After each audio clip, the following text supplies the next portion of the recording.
लाहौर समेत पंजाब भर में मानसून की तूफानी बारिशें। सूबाई दारुल हुकूमत में तूफानी हवाएं चलीं। शहर पर काली घटाओं का राज। लक्ष्मी चौक, शिमला पहाड़ी, Abbott road, Davis road, mall road में तेज बारिश। शादमान, गुलबर्ग, स्कीम मोड़, इछरा, मुगलपुरा, धर्मपुरा में भी बादल बरसे। कुर्तबा चौक, मजंग, इस्लामपुरा, शाहदरा, भाटी गेट के इलाकों में भी बारिश हुई। यतीम खाना, लामा इकबाल टाउन, वहादत रोड, मुस्लिम टाउन में भी गरज चमक के साथ बारिश हुई।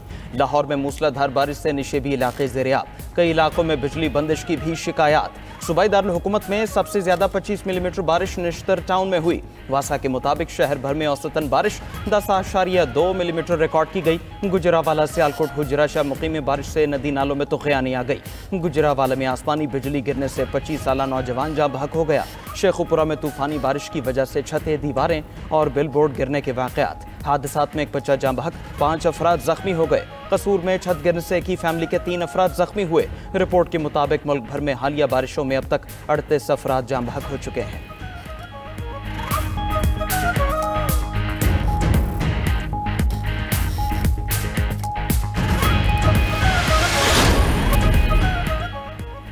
बलोचिस्तान में बारिशों के बाद सैलाबी रेले। ज़ियारत के इलाके कली जड़गी डैम में 4 खवातीन डूब गईं। 2 खवातीन जाँ बहक, 2 को बचा लिया गया। जोब में गुज़श्ता रोज़ रेले में बह जाने वाले 4 अफराद की मुल्तान में नमाज जनाजा अदा।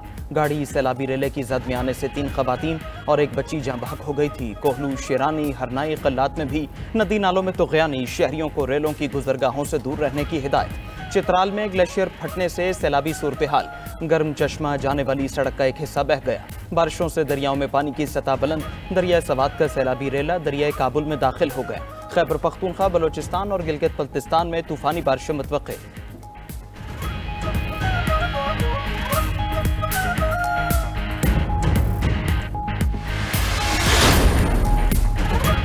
मुल्क की सियासत में अहम पेशरफ्त मुतवक्के। वज़ीर-ए-आज़म शहबाज शरीफ की चौधरी निसार से मुलाकात। वज़ीर-ए-आज़म ने साबिक वफाकी वज़ीर की अयादत की और उनकी खैरियत दरियाफ्त की। शहबाज शरीफ और चौधरी निसार के दरमियान सियासी उमूर पर तबादला ख्याल। वज़ीर-ए-आज़म ने कहा कि चौधरी साहब आप तो हमें भूल ही गए। चौधरी निसार ने जवाब दिया कि नहीं मियाँ साहब, बस तबीयत ठीक नहीं रहती। वज़ीर-ए-आज़म और चौधरी निसार की मुलाकात 1.5 घंटा जारी रही।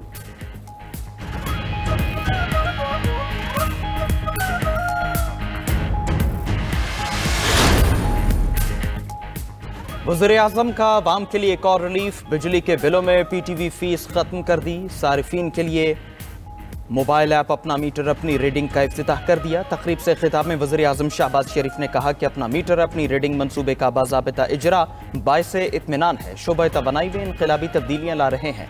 मीटर रीडिंग से मुतालिक बहुत शिकायत थी। नई ऐप का मकसद मीटर रीडिंग के निज़ाम में शफाफियत और ओवर बिलिंग का खात्मा है। मुल्क में बिजली ज्यादा है और खपत कम, मगर सोलराइजेशन की हौसला शिकनी नहीं करेंगे। आवाम को रिलीफ देने के लिए IPPs के साथ शफाफ मुज़ाकरात किए। गर्दिशी कर्जे को सेटल किया। तेल की कीमतें कम होने का फायदा आवाम को बिजली 7.5 रुपए सस्ती करके दिया। वज़ीर-ए-आज़म ने 500 अरब रुपए की बिजली चोरी बड़ा चैलेंज करार दिया।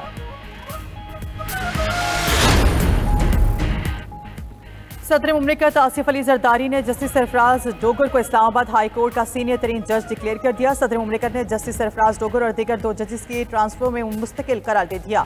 हाई कोर्ट जजेस की नई सेनेटरी लिस्ट के मुताबिक जस्टिस मोहसिन अख्तर कियानी दूसरे, जस्टिस मियां गुल हसन औरंगजेब तीसरे नंबर पर होंगे। जस्टिस खादिम हुसैन सुमरो 9वें नंबर पर और जस्टिस मोहम्मद आसिम 11वें नंबर के जज होंगे। सुप्रीम कोर्ट ने 3 जजेस के तबादले के खिलाफ 5 जजेस की दरख्वास्त मुस्तरद करते हुए तबादले को आईनी और कानूनी करार दे दिया था और जजेस की सीनियरिटी के तयन का मामला सदर मुमलिकत को भेजा था।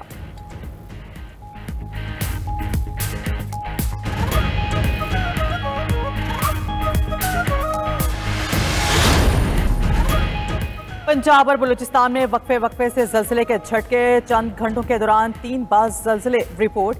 पहले ज़लज़ले की शिद्दत 5.3, दूसरे की 4.6 और तीसरे की 4.2 शिद्दत रिकॉर्ड की गई। मुस्तकिल में ज़लज़ले से दीवारें गिरने से मुतादिद वाक़यात, 5 अफराद ज़ख्मी हो गए। तर्जुमा बलूचिस्तान हुकूमत शाहिद विंद के मुताबिक ज़लज़ले से सैकड़ों घरों को नुकसान पहुंचा। नुकसानात का जायजा लेकर मुतासरीन की मदद की जाएगी।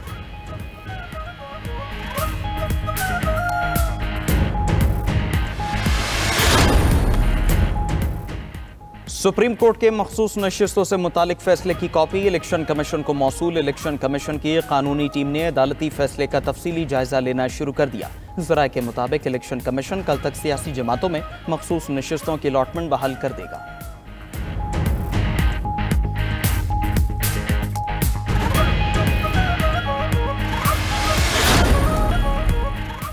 पंजाब असेंबली में अरकान की मौतली से अपोजिशन नई मुश्किल में फंस के इजलास बुलाने के लिए रिक्वेजिशन देने का इख्तियार खत्म। 26 अरकान की मौतली के बाद पंजाब असेंबली में अपोजिशन के अरकान 79 रह गए। इजलास बुलाने के लिए रिक्वेजिशन पर कम अज कम 93 अरकान के दस्तखत जरूरी हैं।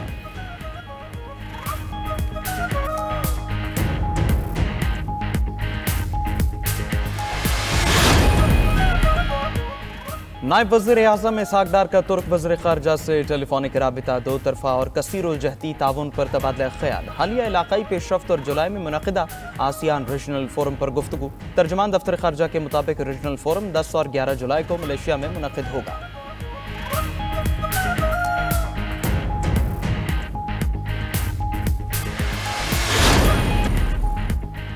दहशतगर्द इसराइली फौज ने गजा में हमले तेज कर दिए। 24 घंटों के दौरान मजीद 81 अफराद शहीद, 422 जख्मी हो गए। सेहूनी फोर्सेस का 7 अक्टूबर हमले की मनसूबाबंदी करने वाले हमास लीडर अलीसा को शहीद करने का दावा। अलीसा को हमास के बानियों में शुमार किया जाता था। मकबूजा मगरबी किनारे में छापों के दौरान 25 से ज़्यादा फ़लस्तीनी गिरफ्तार। गजा के मुहासरे और ग़िज़ाई क़िल्लत के बायस अब तक 66 बच्चे दम तोड़ चुके हैं। उधर यमनी हौसियों का इसराइल के शहर बेरस सबा में बैलिस्टिक मिसाइल हमले का दावा। सेहूनी फौज के मुताबिक मिसाइल को दिफाई निज़ाम के जरिए रोक लिया गया।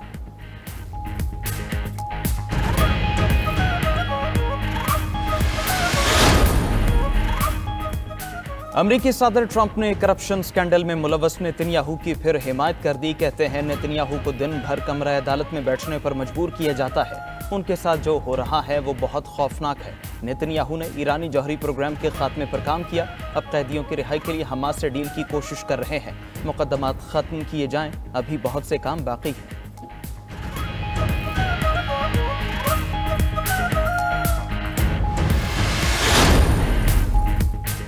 अमेरिका का जंगी जुनून 25 साल में 5,800 अरब डॉलर झोंक किए। अमरीकी यूनिवर्सिटी की तहकीकाती रिपोर्ट में होशरुबा इंकशाफात।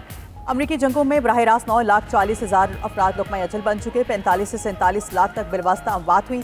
इराक में सबसे ज़्यादा जानी नुकसान हुआ, जहाँ 3,15,000 अफराद ने जाने गंवाई। अफगानिस्तान जंग 20 साल जारी रही। आम शहरियों समेत 2,43,000 अफराद की जाने गई। शाम के खाना जंगी में अमेरिका 2014 में दाखिल हुआ। 2,69,000 अफराद लुक़मा अजल बने।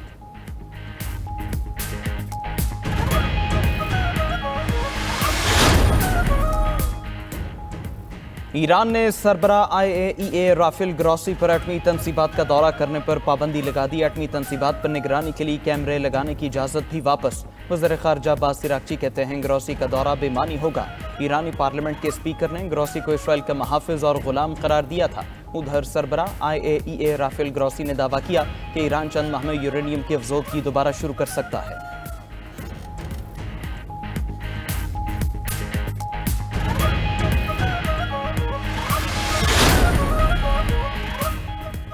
और एशिया कप पर छाए गैर यकीनी के बादल छटने लगे। T20 एशिया कप 2025 का मुमकिन शेड्यूल सामने आ गया। भारत की मेज़बानी में इवेंट 12 से 28 सितंबर तक खेला जाएगा। मैचेस मुत्तहिदा अरब अमारात के मैदानों में मुनक़िद होंगे।